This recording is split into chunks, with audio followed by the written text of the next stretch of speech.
I'm doing something a little different today. For me, anyway, it's difficult for me to understand anything over in some place or some position or some time in history if I have no frame of reference. First I have to have a frame of reference.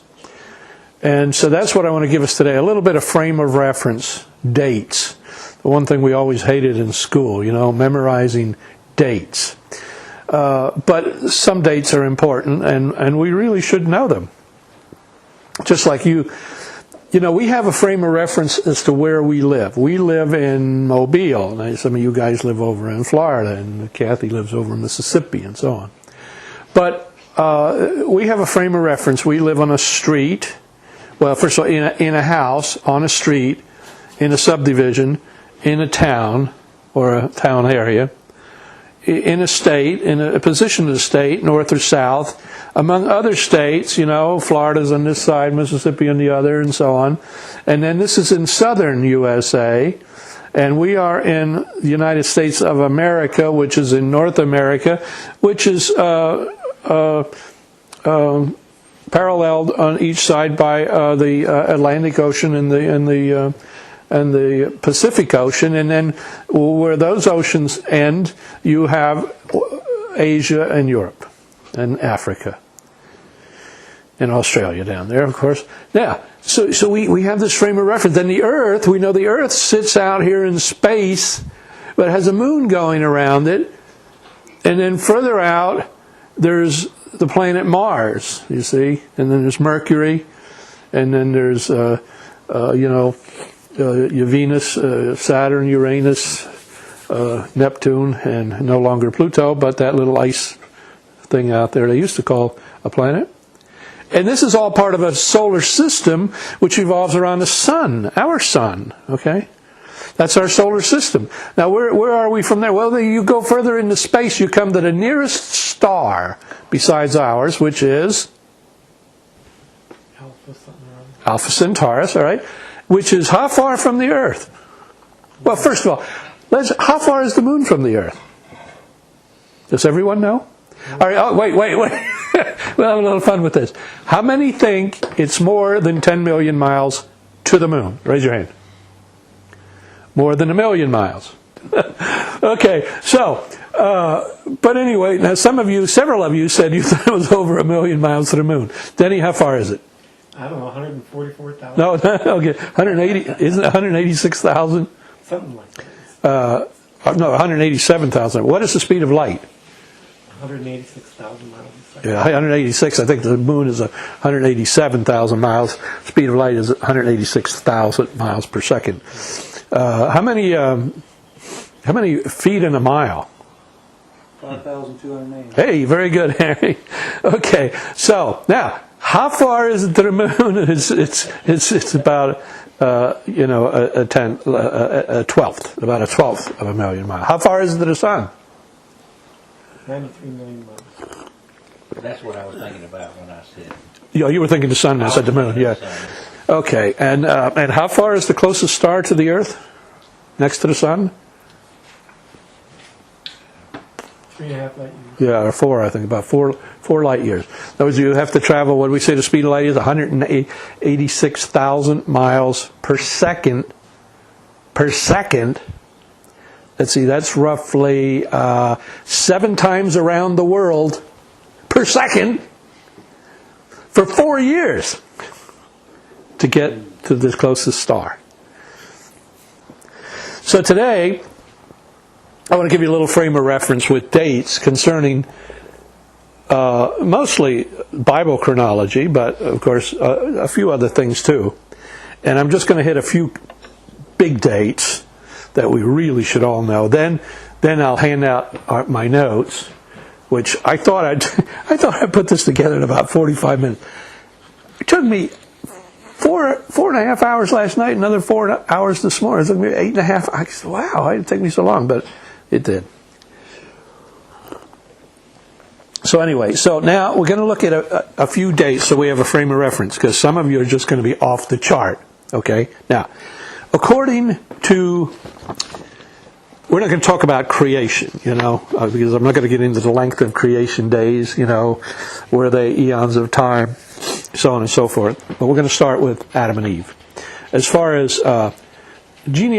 chronology goes, which again may not be all that accurate, because when it says so-and-so begat so-and-so, quite frankly, and now if it says he begat so-and-so and he said unto him, you are my son, this day, you shall take a wife of this, he's actually speaking to him, well that might be an actual father son, but sometimes if it says so-and-so begat so, that could have been hundreds of years later.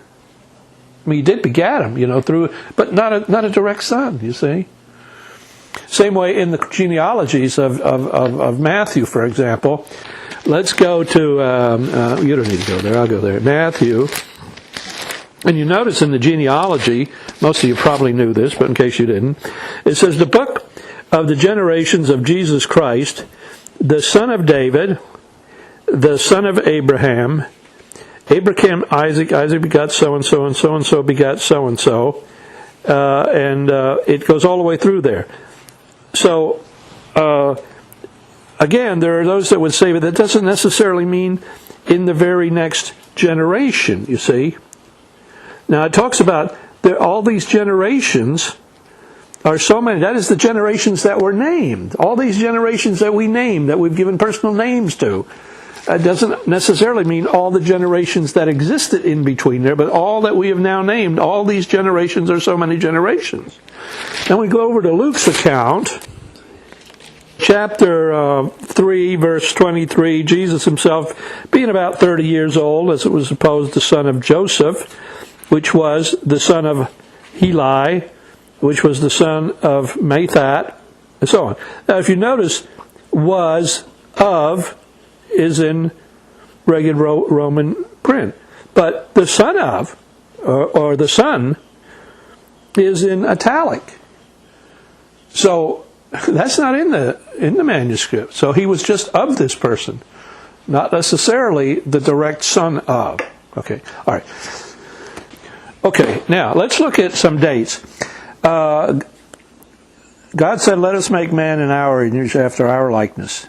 Now, when, according to genealogy or genealogical chronology, when was that? I'll throw out a couple dates. We're going to deal with BC dates, which means before Christ. Or now, that, of course, they don't use BC and AD. What do they use today? BCE and BC, before the Common Era, and after. Okay, era, E-R-A, era, not E-R-R-O-R, era, before the Common Era. So they want to make an arrow, and an error out of Christ's era. Okay, would turn Christ into a neutral, nothing era. And of course, that's what it's all about. I mean, it's like what's that agency that fights everything? The ACLU.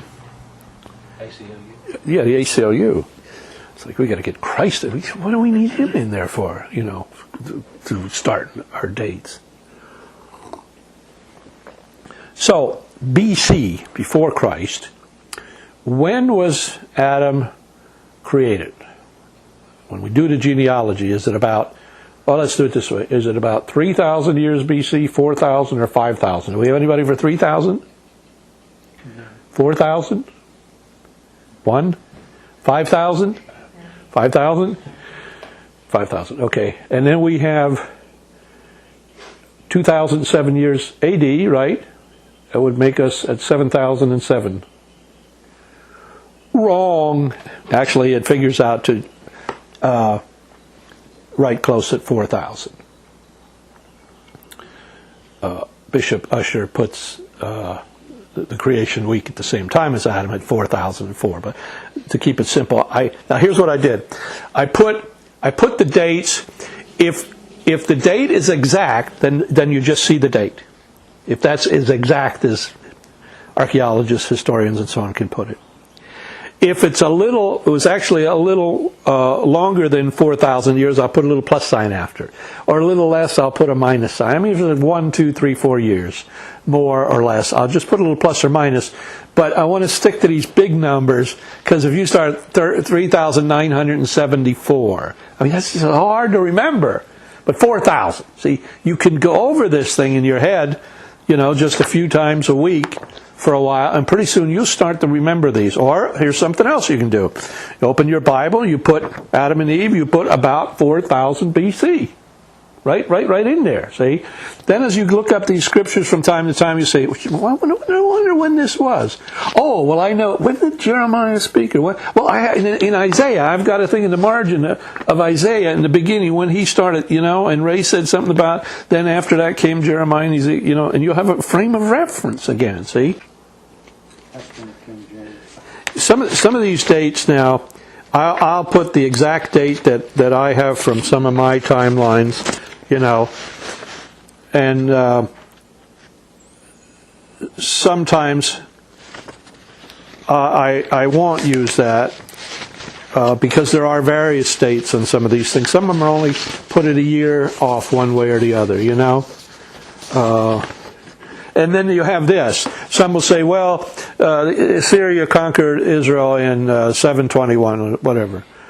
But they didn't conquer them in 1 year, you see? It was like a 4-year siege. So do you count it from when they first invaded, or when they kind of took control, or when they were finally totally defeated? So you may have a 4-year spread there. So it depends where you want to put the emphasis of when was Israel defeated, okay? All right, Harry's just about on it on Isaiah. Okay, let me just pick a couple other things. Let's see. Okay. Here would be a good one. Just big events. Adam and Eve was born. Okay, then we come to the flood. What year would the flood be? See, in my mind, I always rounded this up a little bit higher to another figure in my mind, but 2000 BC. 2000. Anyone else give a? The flood is 2300. It's actually 2285 or whatever. But I put it 2300. That's easier to remember. I know Abraham was born in 1995 BC. I just happen to remember that. But before I remembered that, in my mind, I think put it 5 years. I put it even 2000. You see. The flood is 2300. Abraham born 2000. It's easier to remember. And it's only off a couple years. And quite frankly, do we know for sure that they're right on anyway? So, see, I'm not teaching you these dates so you know the exact date. I'm teaching you just so you have a frame of reference.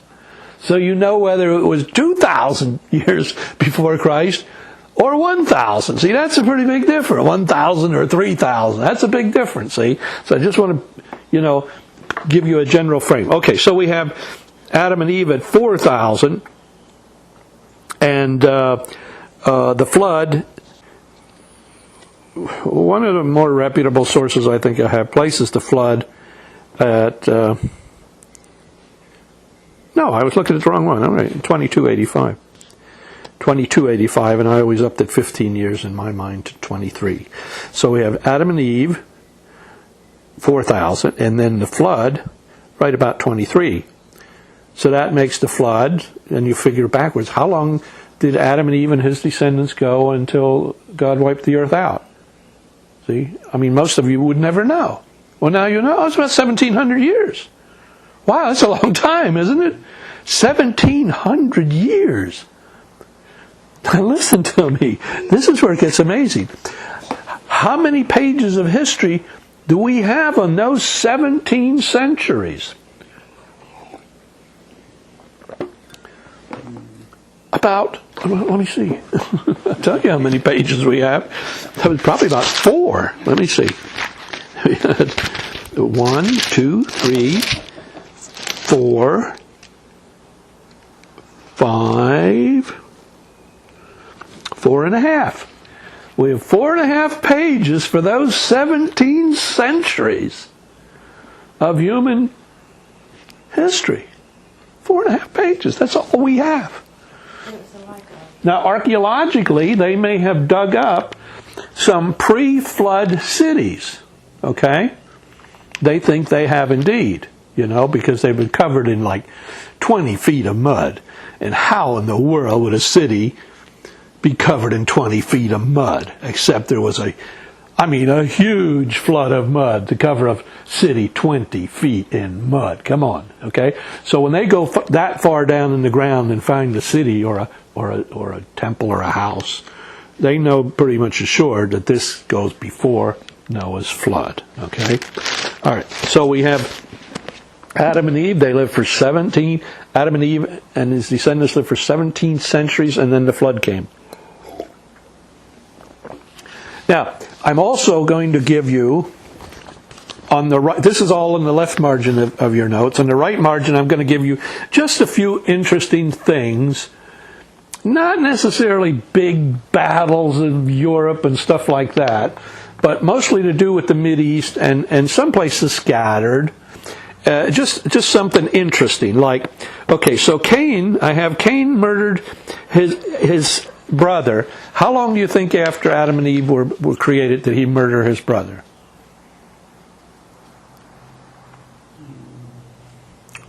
200 years. Yeah, it's close. It's 100 years. Exactly 100 years. They put it at 3,900. I have no plus or minus there, do I? Oh, I do have a slight minus. So maybe a couple years less, maybe like 38, 94 or something like that. Okay, he murdered his brother. Then 2 years after that, in 3700 AD, we were told by archaeologists that something was invented. I just put these in for fun. Wheel? The wheel, exactly. The wheel. They put the wheel at 37. Archaeologists in history at 3700 BC, which would be before Methuselah was born. Okay. Okay. So now we're sticking with the big dates, though. Just a couple of them. Then I'm going to give you your notes. So in 3000.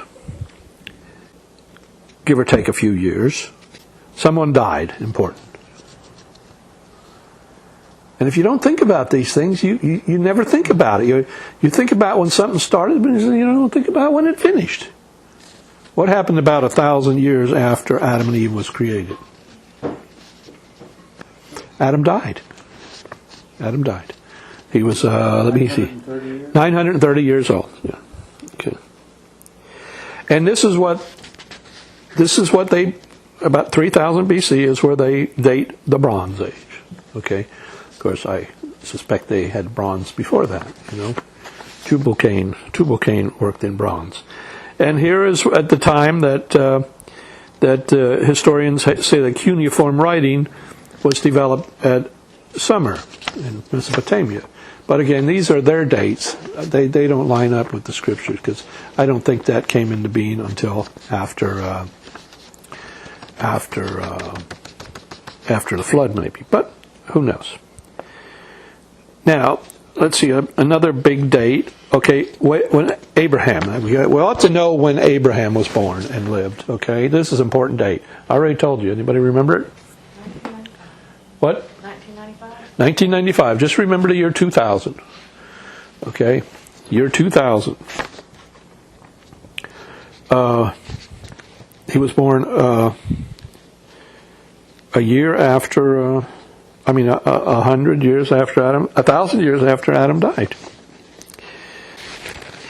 Now here's an important one I put down because of something that started to happen and here I give the exact date, 1777 BC. Something began to spring up or come about or... Babylon. What? Babylon? No. Oh, Babylon was much earlier. Well, I doubt anybody would guess this. In 1777, Jacob and Leah start having the children of Israel. That's when they start bearing sons. He had 6 children in 7 years. He had 6 children. So they spaced them out pretty close, didn't they? 6 children in 7 years. with Leah, and then of course he had Rebecca Rachel and a couple other wives. All right, now here's a date for sure we got to know, and that is, when did Moses lead the children of Israel out of Exodus? In that same year, they celebrate the Passover, and they receive the Ten Commandments. Anybody want to venture when the Exodus was? We know that the children of Israel started to be born at when? What year? 1777, right? So that's when Israel came about. But now we know then they lived a while, and then Joseph went down to Egypt, and then they came down because there was a famine, and then after a while they were given land down there, and they prospered. But then they were put into captivity for a long time, right? It brings us down to 1275. There are a couple of different times given in the Scriptures. One actually says a whole lot less in the book of Acts, but I have an explanation. That's a wrong translation in the King James. That's why it makes it sound like it's 165 years or something, and it's way off. 1275. Okay, now another important date. Or I'll tell you what, I'll give you the date this time, you tell me what happened. So they came out of Egypt in 1275, right? Then what happened in the year 1000 BC? Something very important. Adam died? Huh? Didn't you say Adam died? Mm-mm. No, he died way sooner than that. Adam died in 30, a little more than 3,000 years, 3,000 years. Now we're down to 1275. Israel comes out of Egypt, and then in the year 1000. Okay, let me help you out a little bit here. So I want you all to be thinking, thinking history, thinking Bible. Okay. So when they came out of Egypt, remember Moses and Aaron weren't allowed to go into the Promised Land.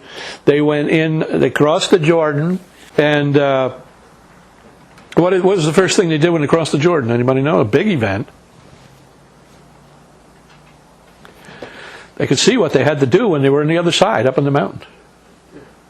Then they crossed the Jordan, they did it. What did they did? They had to conquer that. There you go, Harry. Jericho. Yeah, you got it right. They conquered Jericho. Yeah. Well, then they had to conquer. They were supposed to conquer the whole land. Drive the people out. The Philistines, the Canaanites, the Amorites, and the Hittites, and the Jebusites, and the whatever sites. And then they were ruled by who ruled them then all those years? Who was the ruler?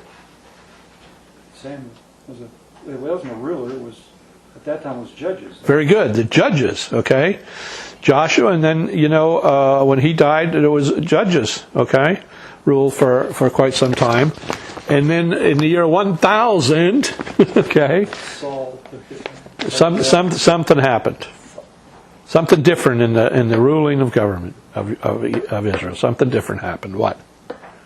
Went to Saul. King went to a king, but there was first a king that is not considered so great. Who was whom? Saul. Yeah. But now we come to the year 1000. What happened? You're going to say David. Yes, King David. Okay, so that's an important date. The year 1000, King David ruled. Now here's where, if you remember some of these dates, it's easy to keep stuff in mind. David ruled for 40 years. Then who ruled? Solomon. How long did Solomon rule? Long time. 40 years. 40 years. Huh? See, so some of these are kind of easy to put together. David started in 1000, ruled for 40. He died. Solomon ruled for 40. Okay, so remember the year 1000. Remember that David and Solomon each ruled 40 years, if you want to remember that. Then we come up to the year around 3 or 4 BC. We have an important date. Come on! Christ was born. Christ was born, yes. And I don't want to get in all the arguments of was it. Some put it all the way back to 6 or 7. Some put it at the year 0. Okay? There is no year 0. Okay? But there should be, right? When you go from -1 to +1, how many years is that? 2. I mean, it's 1 year this side, 1 year that side is 2 years, okay? But year 1 is the second, going into the second year, okay? Forward, AD. Year 1 BC goes back to the second year BC, okay? So how can the dividing line be plus and minus 1? I mean, that can't be the dividing line. You have to have a year 0. So it's 3 years, and 0. Well, no, actually, from BC 1 to AD 1 is 2 years. You have 1, then you go 0 is 1 year, 1 is 2 years. But you have to, yes, it's 3 if you count it 1, 0, 1 is 3, but we're only talking, how much is the space in between? 2 years. But the way they date things, it's always AC or BC, you know, I mean BC or AD, and they virtually never, I don't even know if you can find ever, where somebody dates something as year 0. But there has to be a year 0. It was an after-the-fact dating system anyway. Exactly. It wasn't when Christ was born. It wasn't that Christ was born and all the historians said, okay, now everything before this time is going to be called BC. Before what? Before that little baby over there in the manger in Bethlehem. Well, what does he have to do with dating? Well, just trust me, it's an important event. You know. So, okay. All right, and I have another important date, which would be 30 AD or thereabouts. 30 AD. AD, now not BC, AD. He died. Well, I prefer to call it the resurrection rather than the crucifixion. But, you know, they both happened, you know, in that year. And then another very important date, 70 AD. That's as far as I'm taking this. 70 AD, what happened? Fall of Jerusalem And their captivity. oh, you know what oh yeah, okay. Well, no, but I think a lot of people think of 70 AD is the fall of Jerusalem. It's the fall of Judea. See? They wiped out whole towns and villages before they ever got to Jerusalem, you know. And so they you know, they decimated the whole area, you know, not just Jerusalem. That's why Christ didn't say, you know, when you hear of wars and rumors of wars and all this stuff, you know, flee to the neighboring towns and cities. No, flee to the mountains, because he's going to get those towns and cities too. See.